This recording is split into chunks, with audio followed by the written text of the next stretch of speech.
kind of, I guess, how did your like working for, and in the arts and the film kind of propel you into kind of working in the district for Holly Mitchell then?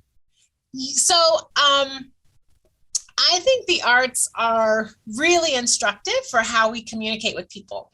If it's theater, if it's movies, books, TV, it's really about storytelling, right? And how you listen, how you can transcribe a story, how you can share people's perspectives that aren't like yours, and really how you become more comfortable in your own skin. And I think when you're working in politics, when you're doing advocacy, which was what I was doing with Holly at Crystal Stairs, supervisor Holly Mitchell at Crystal Stairs, it's all about how do you make other people comfortable, when you're sharing good news and bad news, and how are you comfortable with yourself, right? And so I think it really, provided me some tools, to make that work successful for me. Because it's hard, at the time I was there, we were having to tell people that the state didn't have any money and they were cutting budgets and we couldn't renew contracts. And I mean, that's hardcore for folks that are, providing care for kids and are really dependent on these reimbursement checks from the state. At what moment did you know that you wanted to run for office at some point? I ask that question to myself every day. I'm like, is this really what you want to do? So, my mother said when I was really little that I told her that I wanted to be in politics. And so like a couple years ago, she said, do you remember when you said that as a little girl? And I said, no, and you should have told me that was crazy making not to say that.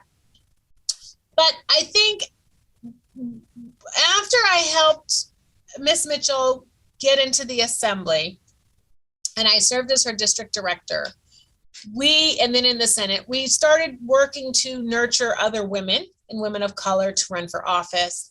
And she was very supportive of young candidates and new candidates. And you do so much work sort of training and like recruiting and supporting and, critiquing that I thought, well, I'm doing so much of this, I probably could do this. But it actually kind of took Holly saying, this is what you need to do. You look around and it's about building a bench.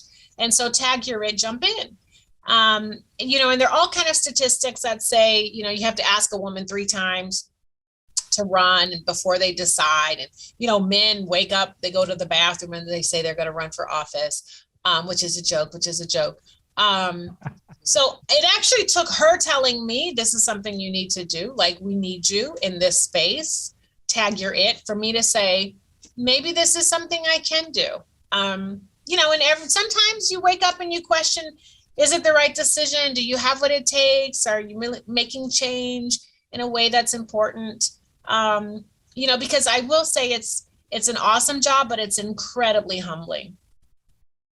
And I guess what is so humbling about it? Can you kind of elaborate on that? Yeah. So the state is huge. I mean, they're like hundreds of agencies, right? There are thousands of employees and everyone is doing something that's supposed to help the state work better. And essentially that's supposed to provide services, for the millions of folks that live in the state. And it's a huge operation. It's not going to work 100% correctly all the time in every nook and cranny of the state. And it's also, the learning curve is quite high, right? Because we as legislators, part of our role is to create legislation that's about fixing policy, that's about making the work better, right, in the state.